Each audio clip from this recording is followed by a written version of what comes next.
Ideas for Impact, a new podcast where innovation meets sustainability head on. Let's take a fresh look at how we do business. Changemakers are innovating solutions to some of the toughest challenges we face in our world. In the process, they are creating their own mark on industry. Our guests are rebels with a cause. They are tearing down barriers, redefining success, and leaving a mark on their industries. Our guests are the disruptors who refuse to settle for business as usual. Join us to unravel the lessons learned behind their failures and their triumphs, and uncover the hidden opportunities for positive change. Co-hosted by me, Joanna Buczkowska-McCumber, and my friend, Deborah, Haust. In a world where climate action feels more urgent than ever before, why are so many important conversations being shut down? As part of our special Ideas for Impact series exploring the future of water and climate, we sit down with Jenny Morgan, author of the new book, Climate Cancel Culture, to dive into the uncomfortable truths about activism, censorship, and the complex narratives shaping today's climate movement. Jenny challenges us to rethink how we debate, dissent, and drive real change without losing sight of the messy human side of it all. For Jenny, impact isn't just about taking a stand, it's about creating space for the hard conversations that lead to lasting solutions for people and planet. Her work is a reminder that if we want real progress, we have to be willing to stay in the room when it gets uncomfortable. Hello, Jenny. It's so great to have you on the podcast. Thank you so much. I'm happy to be here. We're so excited to have you on the podcast to talk about, everything that you are currently sharing about the work that you're putting out into the world. You just released a new book that you are, promoting across podcasts and online. And I'd love for you to tell us a little bit more about that book. What is it all about? And what really inspired you to, talk about this big topic that you're covering at Climate Cancel Culture? Yeah, I have been working in the climate space for quite some time now, and in the impact space overall. I'm a big advocate of the B Corp movement and just hoping to help facilitate ways that we can speak to one another so that we can be more purposeful. Ideally, that industry can be able to step up and be more purposeful in their business models. And so as I've been trying to help advocate for that and develop best practices that we can all share and learn from one another, I started to realize that there was a lot of polarization in the space. You can get very niche where there's people disagreeing about what type of solution is the best solution to implement. And that can be very specific where there's a nature-based solutionist and a tech-based solutionist arguing publicly. Or you can get very broad across the spectrum of those that are saying, we should be focusing more on profitability over any sort of philanthropic or impactful gesture. And so this just very divisive culture that we're living in where it's making it really difficult to have conversations. And so I wanted to write a book about a way that we can start to understand ourselves and start to understand one another so that we can come to common ground and work together as a team versus more of a ego-driven type of conversation that I typically see.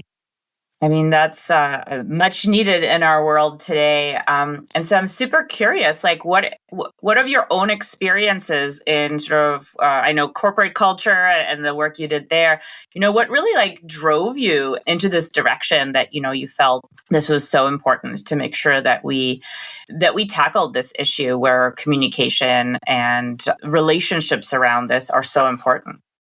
Yeah, my first experience with it, I talk about in the book where I was working at Microsoft, and I was really proud of a lot of things that we had done for a global event. We were going to COP in Glasgow, and it was coming at the tail end of the pandemic, but a lot of us were still experiencing the hardships of the pandemic. And so it was a very challenging event just because of the timing. And there was a lot of pressure for governments and industry leaders to show up and show up well. And so that pressure was mounting. And after the conference ended, we were going to be celebrating some of the fantastic work that had been done on site. And then we kind of backed off a bit and didn't share that publicly based on any type of negative feedback that could come from celebrating it. It seemed like there was fear that if we celebrated it at that time, it would be somewhat tone deaf. And so it was then not shared at all. And so I saw that was my first time ever seeing that fear of public scrutiny was driving business decisions. And that made me feel frustrated and made me feel really nervous. And it also just made me feel like we were missing the point.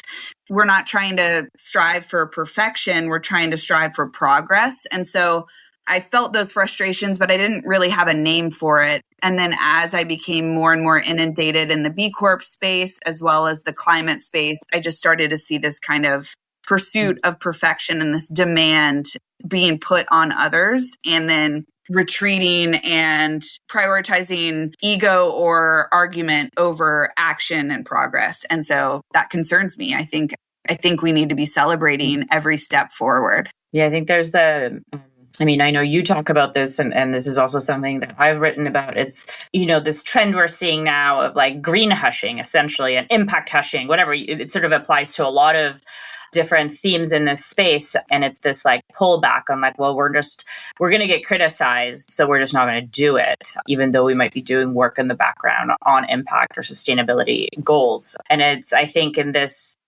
year that we're in, it's like we're actually seeing this being amplified even more so. Yeah. I mean, if we're making every decision based out of fear of scrutiny or litigation, then we'll remain stuck and paralyzed in our inability to change and evolve and learn and innovate and make mistakes that we can learn from. And if we were unable to do that, then we are not going to be able to achieve the goals that I strongly believe that we all have. It doesn't matter your political ideology. It doesn't matter your industry. It doesn't matter where you live. We all want to live in a safe and secure world that we can trust, that represents stability for our loved ones and for what we care about, for us to be able to, have growth and achieve our business and personal goals. And so I want to continue to break down any of those assumptions or missteps that can cause us to make mistakes unknowingly or knowingly. Those are what the frameworks are built on, so that we can build confidence in not being perfect, but be confident in knowing that we're moving in the right direction. I think sustainability and marketing go hand in hand, and having that qualitative approach is probably what hurts that industry, and why data is so important. Because if you're able to show numbers, then there's no lying, there's no deceit, there's no misconception or misunderstanding. When we're speaking about this, I'm just curious, like, are there any examples that you can just provide, even one or two, that can show us or tell our listeners like where cancel culture has really hindered any sort of positive environmental initiative, where it's like stop things from going in a direction that would have quantitative data pointing to positive change? I mean, you can look at DEI. That's a great example of what has happened, where there's fear on how to move forward and how to communicate effectively on our inclusive measures that are in business. There's a lot of noise and finger pointing that's occurring. And so we can see that it's created this stagnation in the industry of, how we can show up to create a more inclusive experience. I've seen it in climate specifically if you think about solutions that organizations typically fund, you can see there being a disconnect between those that invest in avoidance practices. So they're trying to lower their own internal emissions and they're putting resources there, or they're investing in avoidance types projects where emissions will no longer happen because they've destroyed the gas or they've plugged a well or they've done some initiatives so that the gas will not leak. And then there's others that are very removal focused. So they're very focused on tech and innovation that will remove greenhouse gases from the atmosphere, or nature-based solutions that will remove. And so that is a climate example where both entities are, again, operating under a place of fear of funding and not being able to get the resources they need to push these projects forward. So instead of trying to reach across the climate aisle, they then point fingers at one another on this solution is not as good as mine, and vice versa. Whereas it's kind of this all boats rise with the tide. And so that's a very specific example of how in climate, this divisive culture of pointing fingers at one another, those that are investing are looking at this conversation and now are left confused. And so a lot of organizations are now backtracking and recanting their climate commitments because it's an environment of confusion now because of this type of cancel culture medium where it's an either or dichotomous kind of black and white type of thinking when it's more of a yes and type of conversation. Well, this brings me to a point that's happened very recently, like in the last week, and where in my day-to-day work, I've been using the term climate. I'm starting to think twice about the word, and I'm using more like nature. And it's the same for sustainability. I mean, went through sustainability for a long time where you just change the word. And then all of a sudden you have way more people being like, oh, interesting. Yeah, let's talk about that. But what's so bad about climate? Like, why is climate a bad word? I think that this has happened to me quite recently too, where I had to switch the word from global warming to pollution. And then everyone in the room was on the same team. Whereas 5 minutes before, when we were talking about global warming, it was a very tight and constricted conversation. And so I think the reason why language is so challenging because there's so much behind it, and we don't know what is behind everyone's perception of a word. And so we can use, equity as a word that a lot of us might understand what that means, but then that could also be very threatening to someone else because they themselves don't feel involved and included in an equitable conversation.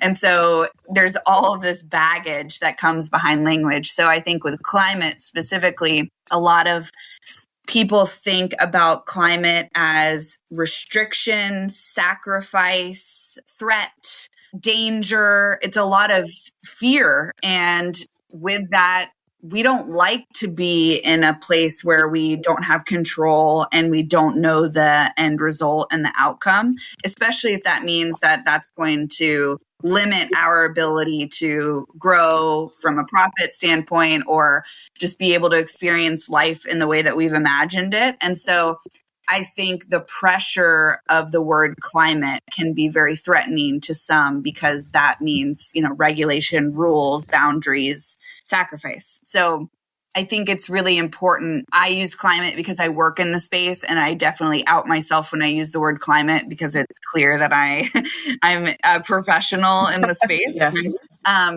But then, same with sustainability. The definition of the word is something that can be sustained. It can continue. It can thrive on itself.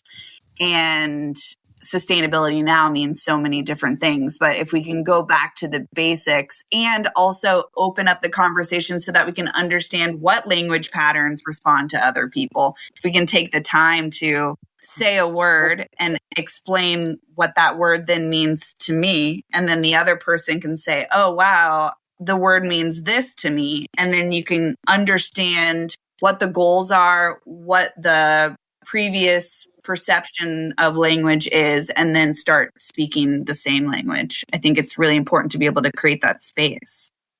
I think that's super interesting. I think in a lot of the work that I do, I completely agree. I think language is so critical in helping us understand what it is that we're actually talking about in conversation together.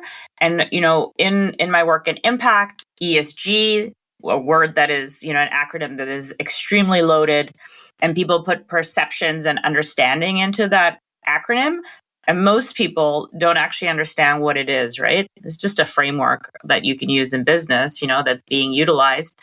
I think part of it is like knowing the language that we use. I call it like we're all in the impact bubble because we just work in this space, right? So we speak the language and understand the words, but we really need to understand how others outside of that bubble perceive this language. And then we can have like a clear conversation with folks to be able to like meet them where they're at with all of this work that's being done or not being done.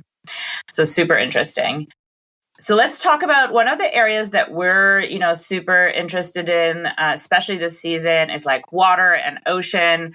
We've done a lot of work in this space. Obviously, Jenny, you and I are on the Pacific Northwest. Deborah, you're in Texas. Water is extremely important there too. Obviously, like a totally different conversation there. But like, when you talk about climate and climate language, like, I mean, what do you see like ocean and like, where does that fall in some of the conversations or thinking that you've been doing? For me personally, I am in the non-CO2 space, so I'm helping keep some water clean by not having methane go into it. And so that's my area of expertise when it comes to water. With ocean, I am more inclined to be able to speak to it from a pollution standpoint. And so that would be something that, I think resonates with most people, being able to talk about how we can protect our shared waterways. But it's definitely not an area where I can speak to it at length. I think with all of the different measures of where you can apply environmental impact, it's really dependent on what you care about because that's going to set you up for success. Mm-hmm. So if you are focused on clean water, then you need to find ways that you can get involved and how that impacts your community.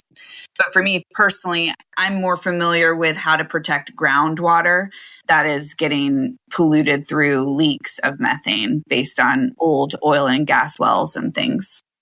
I mean, just as important, right? And that's why we're sort of talking about like water in general, right? We can talk about ocean, but there's lots of like fresh water and it's a much bigger conversation, I think, agreed, and so vast. And I think what's interesting, like for me personally, and what we've talked about, Deborah, is like, what is a role for a business in this space too? Because I think water often is something that can be forgotten when businesses plan out, like what are, our sustainability targets or what do we look at? And so like the pollution piece is often like sort of like a second thought or an afterthought. So I guess my head is still in this conversation that we had probably 5 minutes ago around language and writing a book. And we have a bunch of questions and I want to get there about diving into the impact and the cancel culture, like everything that you've written about. But I actually want to step back and talk about the book and like author and that process for just a minute, because I've known a few people now that have taken a real interest in a particular subject and then go into it and like produce a publication, like a piece at the end that becomes a part of like who they are and what they're interested in and what they're passionate about. The theme of your book is wild to me because you would have had to start writing this a year more ago. You would never have been able to predict where we would be 2025, March, April, from a political lens. So writing about cancel culture, specifically focusing on climate, is so relevant today. Like, can you talk a little bit about what you've learned from when you first started to what you're seeing today? And if you're seeing actually any progress, like, are there any opportunities and things happening in optimistic outlook that would make you feel hopeful for what can come? Thank you for saying that. A lot of work did go into thinking about this book and then actually putting it on paper. I have been speaking about it for many years, and then I think I became so obsessed with seeing examples of it in so many places that I needed to, it almost felt as if I needed to get it out of my body. And so I just poured all of my thoughts and research into this book and then cleaned it up and got it ready for others to actually read it. But I think the process for me has helped me understand communication better and also slow down, because I think we are encouraged to have an opinion, voice that opinion, define what tribe we align with, and make sure we're representing said tribe effectively. And we're asked to do that, especially with media, social media and media in general. What publication you read defines who you are and what tribe you align with, how you like something, how you comment on something. You need to have an opinion, you need to be able to voice it, and you need to then make sure it aligns with the group.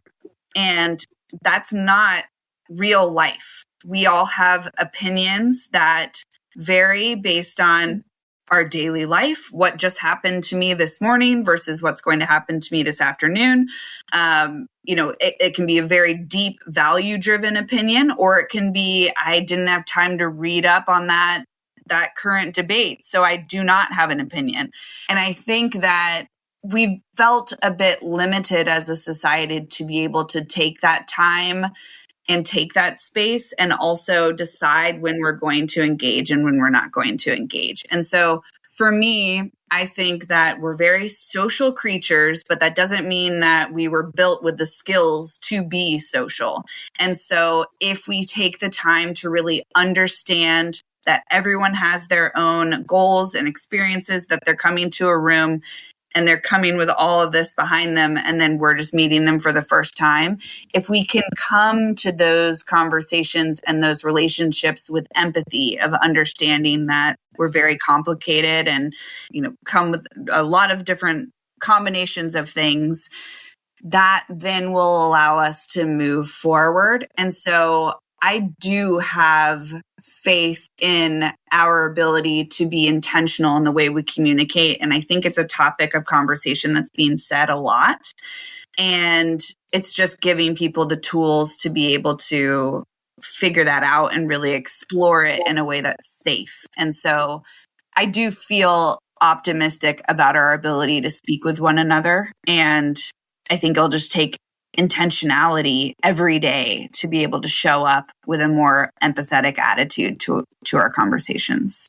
But it does take time. I mean, you have to decide every morning that you're going to show up and meet people where they are and be respectful. And if that day isn't the appropriate day for you to do that, that's perfectly fine. But you need to be able to know yourself well enough to know I'm not capable of having a in-depth conversation about a political issue that I care deeply about at this time. I'm just not in the right headspace, and being respectful of that to yourself and to others. That's great.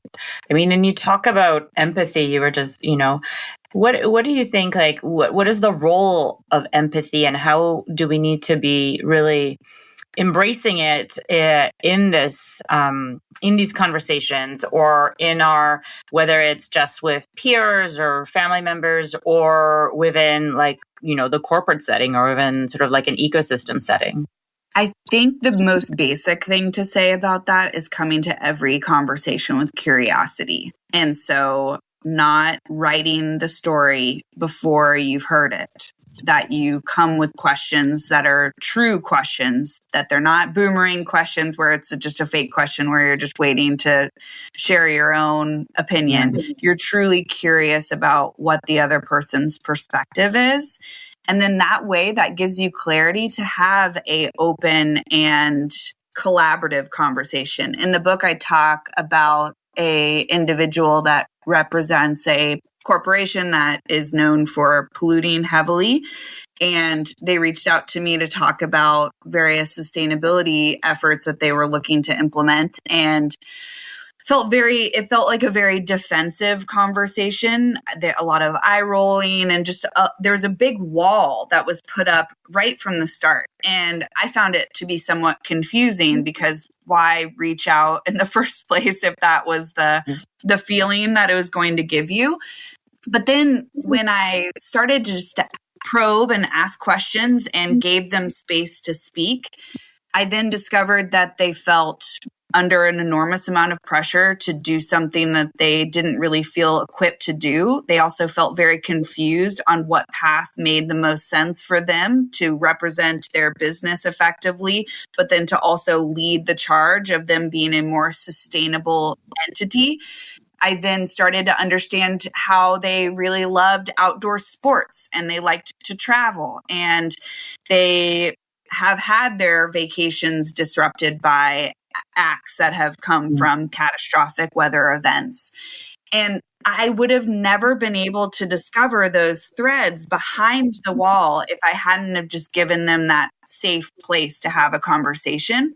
And now they are moving forward to being a more sustainable leader and leading their business to be more sustainable. And that would have never been possible if it hadn't been from a empathetic and curious conversation from the start. And so I think that applies to different cultures, different religions, different political ideologies.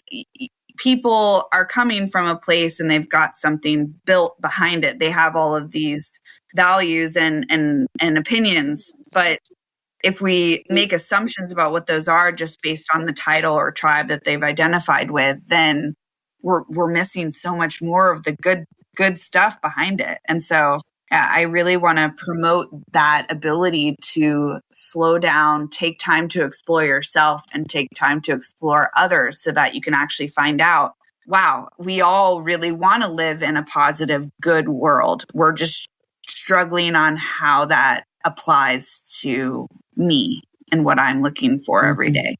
I agree. I think creating a safe space to have productive conversations and to approach every conversation with the level of curiosity versus assumption is critical to creating solutions and opportunities to keep progressing in a way forward that's going to be safe and healthy for generations behind us or ahead of us, which kind of takes me to this question of like, what is best for climate? Like, what is the best thing that I can do right now to make an impact? Like, do you have any advice, given all the research that you've done? Like, if you're to do one thing, do this, or is it more complicated? Is that the problem, that it's not that simple? I think start simple and then you can get as complicated as you want. So someone brought up plastic straws at a session that I was leading. And, if plastic straws is your entry point into the climate movement, thumbs up. So I think starting simple is perfectly fine. As a consumer, I would say if you want to wake up one day and you are a consumer of products, try to shop at locations or from locations that represent what you're looking to see in the world. So that can be, again, the B Corp movement is one that you can know that they've done the due diligence to hold a very purpose-driven and profitable business that represents a thriving economy that also represents a thriving community and customer base. And so put your dollars behind things that represent what you want to see in the world. If you want to see a more diverse population of leaders, then shop from businesses that represent that. As a professional, I would say try to integrate sustainability into your work. So you can either do that by speaking to your colleague that works in that organization and trying to understand, I'm in sales, you're in sustainability. Are there things that we could be doing to really understand what your goals are and how the sales team can be helping amplify those? What could we be doing that could be more sustainable and represent what your objectives are at the end of the year? And so just continuing to reach across and trying to understand pain points so that they can actually be a more united group rather than these siloed groups in communities and in organizations.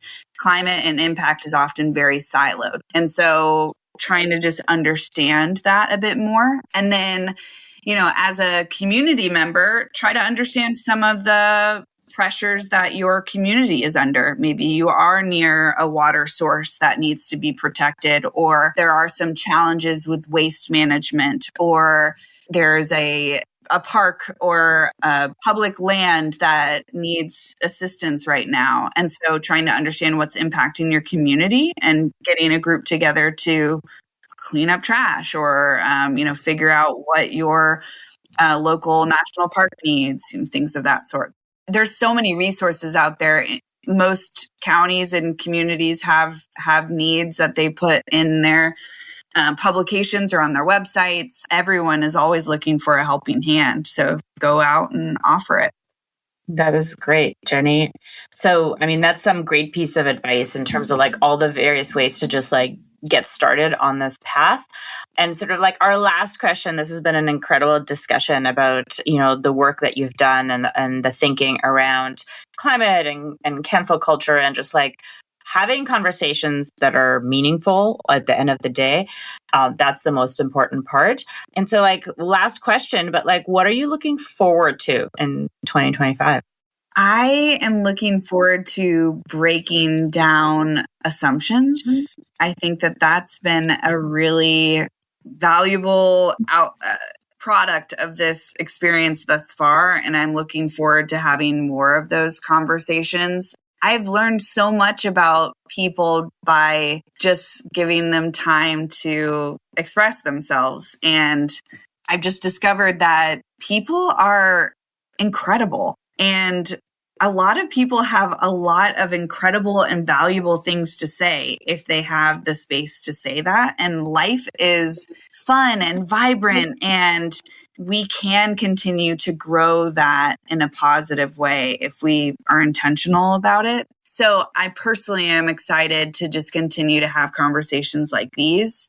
I'm also, to get a bit more specific in the climate movement in general, I think that life operates on a pendulum. And so right now in the United States, there is less regulation and a little bit less of, not a little bit, I'm trying to be polite. It was a tad challenging. But I think that the administration is focused on different areas. And with the climate movement, because we operate on a pendulum, I think we're going to see industry and community step up to fill that gap. And I'm excited to see neighbors coming together to say, if this national park isn't going to get the services it needs at this time through the federal government, what can we do to continue to protect our public land? And I'm excited to see that type of collaboration occur because it's often taken care of by others. And now we all have the power to put value and purpose into our daily lives. And that to me is going to be really exciting to watch. Be polite. This has been super great. We're going to put all the links to your book and the show notes. This has been a really exciting conversation. I know we could continue this conversation on, and perhaps we'll have you back on the show. So thank you for joining us. Thank you. Thank you. As we wrap up today's episode, we hope you're leaving with insights that ignite a spark within you. At the core of every story we cover lies the undeniable truth. What truly drives impact is the relentless pursuit of change, paired with a deep commitment to the greater good. We're always reminded that making a mark on the world is not an easy task and isn't just about breaking through barriers. It's about thinking differently about what sustainability means in our ever-changing world and what is possible in creating it. Thank you so much for joining us on Ideas for Impact, where rebels with a cause redefine the meaning of what is possible. For more episodes that challenge the norm, follow us wherever you listen to podcasts. And of course, always dive deeper into our journey with us at ideasforimpactagency.com. Until next time, friends, keep pushing the boundaries of what is possible.